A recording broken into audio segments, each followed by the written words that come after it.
So you can see the full bio of our commencement speaker on the back. I will not read to you the full bio of Mr. Link Neal. And is it okay if I call you Link? Well, I'm going to do it anyway, so. Link is a graduate of industrial engineering from NC State. Link did work as an engineer at IBM before he went on to a career in entertainment. And he and fellow engineer Rhett Link began a company and are well known for their social media presence across YouTube and many other elements, including books that they have written, podcasts that they have, etc. If I were to ask our graduates today whether they've seen one of the episodes or videos from Rhett and Link, I'm pretty sure that they would all say yes. And those of you who haven't, I encourage you to check it out later. And it may seem interesting to you that we've invited someone in the entertainment industry from YouTube to speak to engineers today. But I will tell you that I know Link is still an industrial engineer down to his soul. And his career is an example of how flexible the industrial engineering degree is. Now, if you know, if you've watched much of the work by Rhett and Link, you will sometimes see that they are self-deprecating. So he says, don't expect too much, and so I'll leave you with that. Please join me in welcoming our commencement speaker, Link Neal.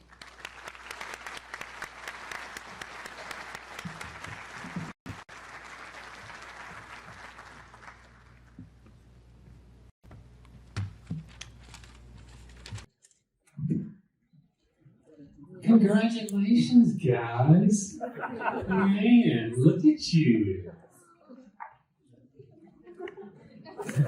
Honestly, you don't look nearly as scared as I thought you should. You know, you should be happy, but you should be scared. Not because of your future, but because I'm giving your commencement address. Anything can happen. Anything. I don't know what's going to happen. Exactly. But I do want to give you a gift.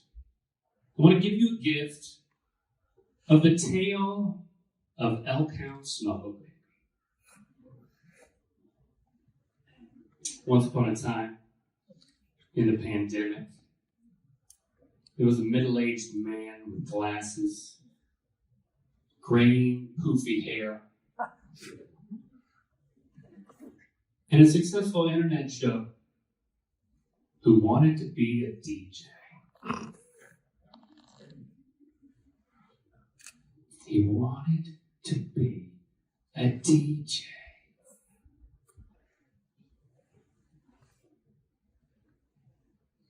He liked playing music for his friends.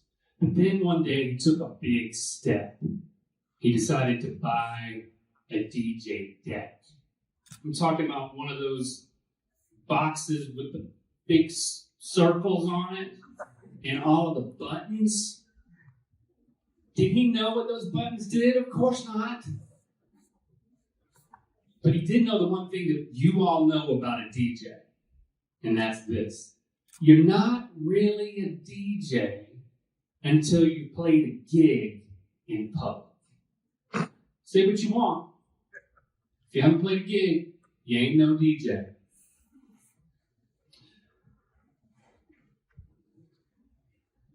So he decided to take another big step. He decided to make an announcement. And he said, I'm going to play my first ever DJ gig at Mythicon. Now, for those of you who don't know, which I'm sure is the minority, Mythicon is a convention full of supportive fans of, let's just say, this aspiring DJ's day job. Okay? So, making that your first gig, it kind of mitigates the risk a little bit, right? These are supportive fans of this guy. But still, I mean, it's over 1,000 people. I mean, that's quite a premier gig, you know? Maybe you should have thought about starting a little smaller. But it was too late. He had made that announcement. At this point, this was no longer just some fun little hobby. This was getting real, guys. Real scary. Really scary. But he knew the most important thing about being a DJ was picking out a DJ name. Every good DJ has a good DJ name. He wanted to pick out something that was unforgettable, yet kind of hard to remember.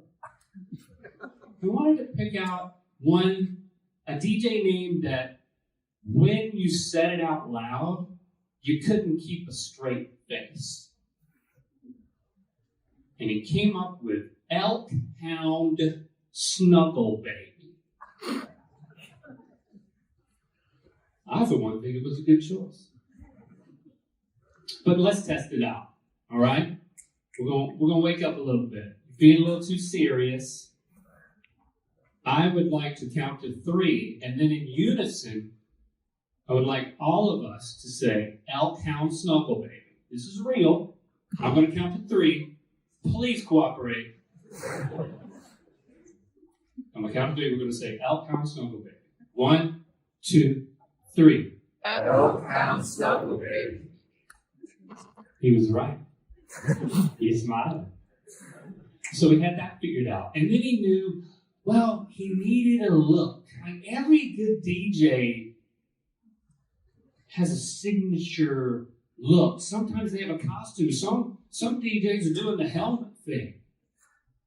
So ES, as I sometimes call him, decided that he was going to drape a fake sheep's wool fabric over his bare shoulders and chest to look kind of like a Viking tunic.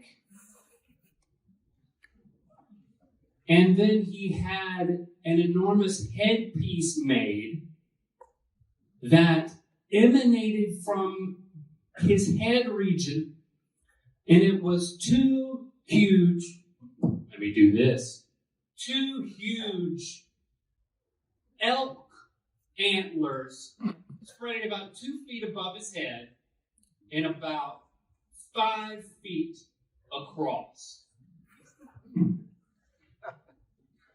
He looked pretty vicious, but also a little bit snuggy. So he had the name, he had the signature look, and then the night of his set finally arrived. He kicked things off with 24 Karat Magic, Bruno Mars, Pinky Fingers to the Moon. He threw in a little Man-Eater by Hall & Oates. He sprinkled in some 21 Savage. 21. Some Megan Thee Stallion. Body, yaddy, yaddy.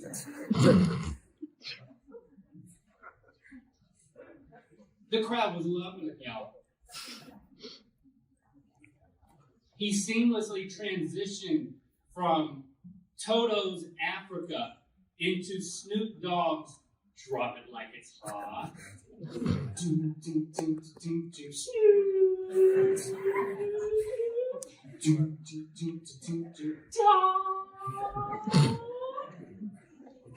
It was going great.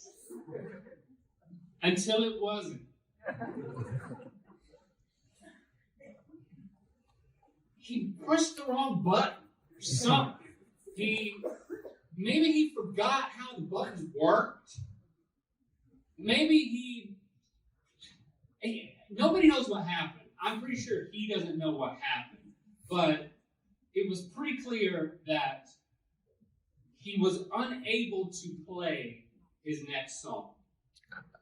In fact, he was unable to play any song, which, as it turns out, is pretty important for a DJ.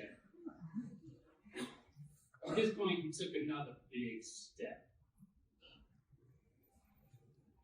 He grabbed the microphone, and he made an announcement. He said, I would play another song, but I can't figure out how. So I'm just going to leave now. And he did. We walked on stage, which wasn't easy with the... we never heard from him again. No, actually, Elkhound Snuggle Baby did live to DJ another day. Even though I think what happened was most accurately described as an implosion.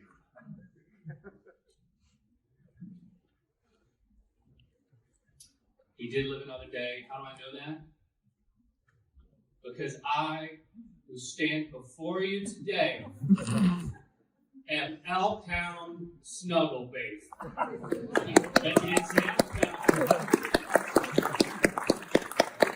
you. Maybe you did see it coming. Because you got a college degree. So what am I saying? Why am I gifting you with this tale of Elkhound Snuggle Baby? Well, isn't it pretty clear? Now that you have your industrial engineering degree, you should drop everything and pursue a career in professional DJing.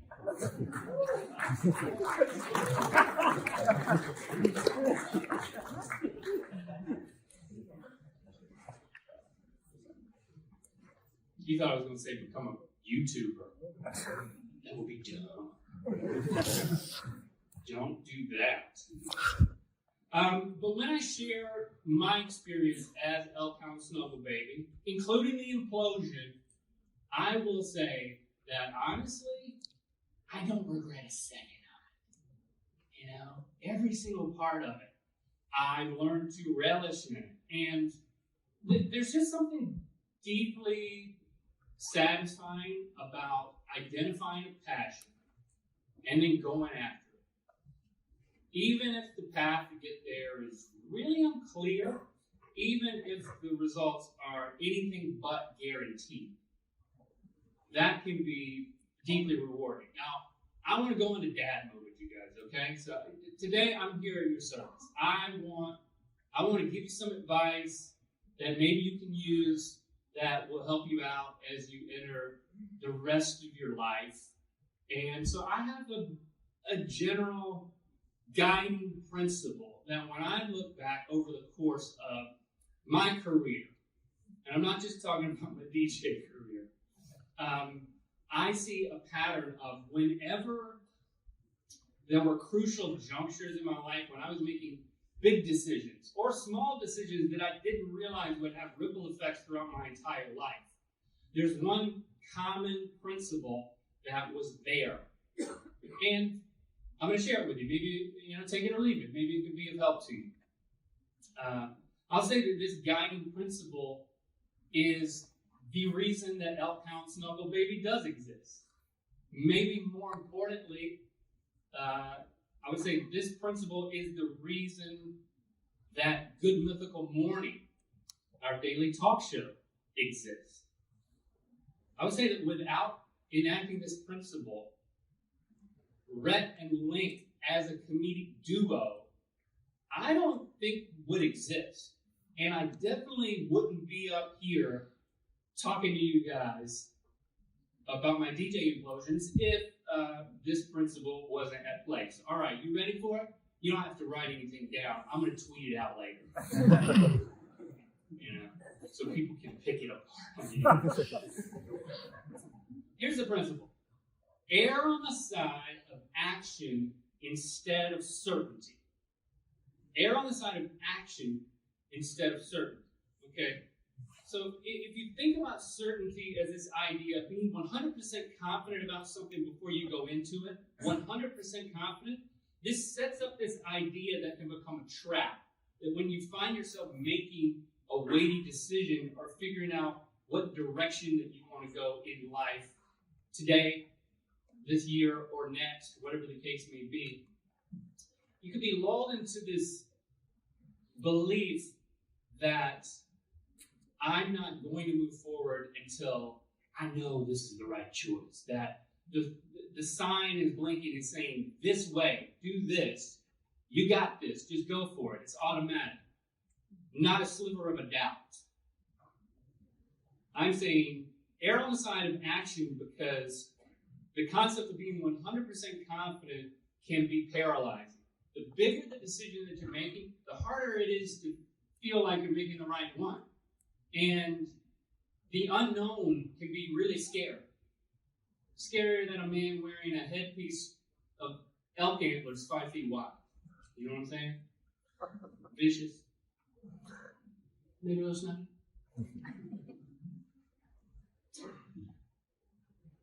If you keep waiting for 100% certainty, you might be lulled into a position where you're not listening to your heart and following your heart.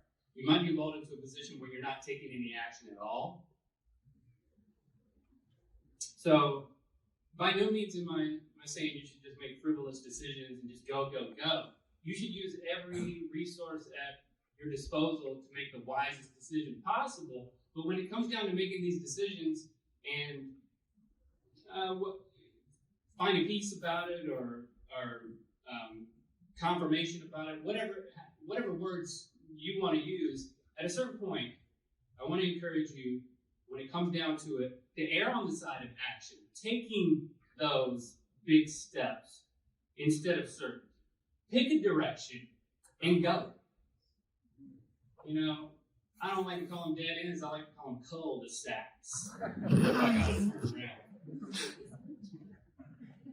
22 years ago, I was sitting where you are.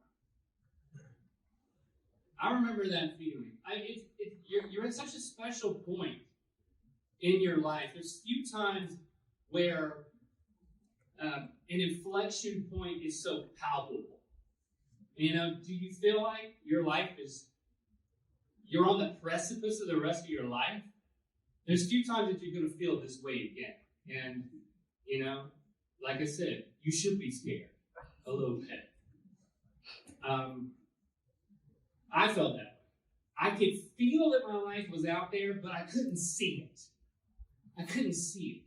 Knowing what it is now, there's no way I could have seen it. That doesn't mean that plans weren't falling into place. As Julie mentioned, when I was sitting where you are, I had some plans. I accepted a job at IBM working in their industrial engineering department just down the road in RTP. Within a few months, I would be neck deep in conveyor belts and process optimization of computer part refurbishment, spreadsheets. It was pretty sexy.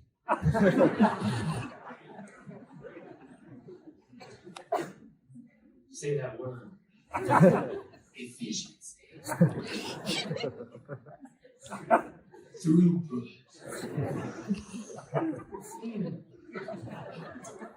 Forklift. Give me another one now. Give me some of the industrial engineering terms.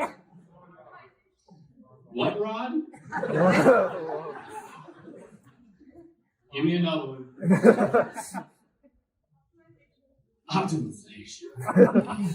So sexy. Give me another one, come on. Modeling. Well, speak up. Oh, no, you didn't. Stochastic. It's so fantastic. I was in it, y'all. I was in it. And again, I don't regret a minute of it. It's my experience as an industrial engineer is always a part of who I am, and it's a big part of how my brain works. And so, yeah, I'm still an industrial engineer. Yes. I was also already married when I was sitting where you are. Christy, my wife, and I have been married a year. She graduated from Meredith college. By show of hands, is anybody here willing to admit to being in a relationship with somebody from America? Nobody? Come on, guys. Now I'm going to be in trouble. Man, when I was here, it's like fish in a barrel over there. Come on. Missed your opportunity. I love my Christy. We've been married a year. I had this job. That's pretty much all I knew when I was sitting in your seat. But if you fast forward 2 years from this spot, and man, a lot had changed already that I couldn't have anticipated. We already had our first daughter, Lily. I had already completely changed my career path. I had left industrial engineering, and I was working for a nonprofit as a speaker, a teacher, a trainer, a video maker, a comedian. I use the term really loosely. I couldn't have imagined that. And that was only 2 years down the road. And then I look at, 4 years down the road from when I was seated where you are. That's how long it would be before the invention that defined my career completely and changed the trajectory of my entire life was even invented. I remember in 2005-ish, early 2006, I was asking the question, well, why do we need a YouTube when we've got our videos on a website? Well, the answer was somebody took one of our videos off of our website and put it on this thing called YouTube, and it got more views in a day than it got on our website in the past year. So I'm like, maybe we need to look into this YouTube thing a little bit. I mean, there was no business model there. There was no career associated with it. But we took a step. We couldn't see the writing on the wall, but we said that I think somebody's building a wall. Maybe one day we can write on it. I guess is how we thought. My career didn't even exist when I was sitting where you are right now. So if you feel like you have no clue what your future looks like, oh, you're right. I mean, don't freak out, though. None of us do. We're all making this up. Look at everybody else. We're all making this up, right? As we go. Right? So maybe your career doesn't exist yet either. Maybe you need to invent your career. Maybe you need to buy your time so that you can say yes to the right opportunities whenever that comes about. You know? It took me a long time to discover who I am. But I am no longer going through puberty. I'm glad I got to figure this out. In the meantime, I would say, don't sit on your hands too long, or they may never wake up. I want to encourage you to follow your heart. I want to encourage you to, like I said, err on the side of action instead of certainty. And I want to leave you, as any globally known, accomplished DJ would, with a song. This is from Tom Petty. Yeah, it's time to move on. It's time to get going. What lies ahead, I have no way of knowing. But under my feet, baby, the grass is growing. Yeah, it's time to move on. It's time to get going. Yeah, it's time to move on. It's time to get going. It's time to move on. It's time to get going. It's time to move on. It's time to drop it like it's hard.